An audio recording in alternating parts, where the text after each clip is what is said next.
All right, we're back with another one. This one, Kendra G, and usually, you know, we may have issues with how she approaches or how she makes some of the content, some of the lack of pushback on a lot of guests on her show. But I think she's onto something here, and she gets it right. I got a challenge for every woman watching. Go outside, and today I want you to count how many men, period, you run into for one full day. I bet you if you're outside in the world, it would be more than 100. Now, every man, he might have been an Uber driver, he might have been a doorman, he might have been the gardener, he might have been the Amazon delivery guy. And a woman will say, yeah, I ran across 100 men, but none of them were their option.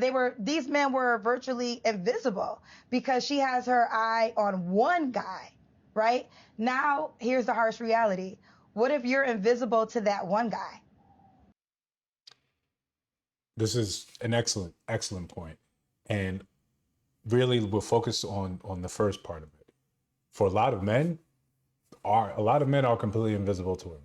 If they don't meet their standard, their criteria, completely invisible to women. And when she gets that top on her shoulder, it's just, where did this come from, right? I think that's why a lot of times men get that fierce reaction from when they, encounter women in the wild. So it's a very common, it's a silent, it's a secret, it's an open secret amongst men that a lot of us aren't going to find someone, right? Lonely male epidemic. It's an epidemic, but it's been a chronic one, right? Every man here, every man on the internet, right? I don't say every, but most of us, we've gone through, especially from when you're younger, we've gone through times when you were completely invisible to women. Didn't really matter what you said, what you did, how you moved, how you shaped, right? Wasn't your time, wasn't your season. And you just had to sort of deal with that. You had to realize it wasn't your time. There's nothing you can do about that. Hopefully you went back into the lab, changed some things, worked on some other things, reviewed some game footage and came back stronger out there, right? That's how we have to look at it as men. Women are not simply going to say, oh my God, let me give you this pity attention. Just doesn't happen, despite what the movies may show. Secondly, what you brought up, and I love this point. We are in a society where I think a majority of women think that most men are attainable to them, especially as men go through their changes in their life. They start to realize that their attention and their time, their resources are more valuable than when they were younger. They realize the actual time and money value of that relationship. So you give it out more and more sparingly. Yeah, you have more of it to give if you've done the right things, but you become very selective. And that's the thing that I always want to harp on with men. You have to be more and more selective with your time and attention, right? The more you give it out, the cheaper it is. The less you value it, the less she should value it, right? But like Kendra's saying, if you were among those men that you thought you were a good match with, would they look at you and say, yes, you too are a good match for me? Or would they keep it moving? Would they keep it pushing like men often get with women? What if you're invisible to the one guy that you want, that he could walk right by you and doesn't even blink an eye? So how much of your life do you want to waste waiting on a man who's not thinking about you? I say not a second. I say not a second. You have to know the difference between worth and preference. What happens is this: women have attached their worth to a man's preference. So if you're not a man's preference, oh, you have two kids by two men, I don't want you. A woman takes that, she internalizes it, and now she feels worthless because she's allowing somebody's preference determine her worth. Where stop right there. He has a right to his preference. Let me defend guys for. Well, shout out to Kendra about to defend guys, but I just want to real quick, women, if this has been your sort of understanding, let me know down in the comments. For a second, because women say he has to be 6 feet, he has to make a certain amount of money, he has to have a job, all these things. So a man has the right to say, well, I want a woman of a certain weight. I have a woman that has no kids. I want a woman that's going to follow my lead. Whether you agree with it or not, You both just stated your preferences. But now the internet, because everybody has a microphone, and a lot of broken people have I just got a microphone, and hopefully I don't think I'm broken. microphones, and they're speaking loudly, right? They're telling you, if you have a kid, you're worthless. If you are overweight, you're worthless. If you are working too much, nobody wants you, you're worthless. And you have internalized that to be your truth. Stop.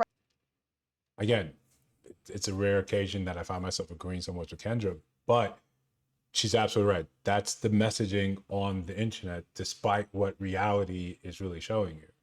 And I think you're not worthless because you have a kid, because you're overweight, but in some people's eyes, you're worth less to them, right?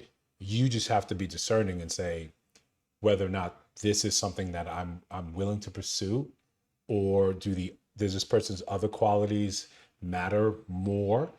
And to give women more credit, visually, some men aren't their cup of tea, but they see other values in men and say, okay, I'm willing to give this a try.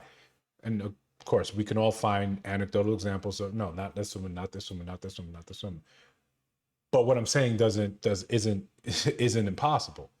It's reality. Some people say, oh yeah, I was looking for a guy like this. But as I got older, as my scenario in the life changed, I learned that these are more important.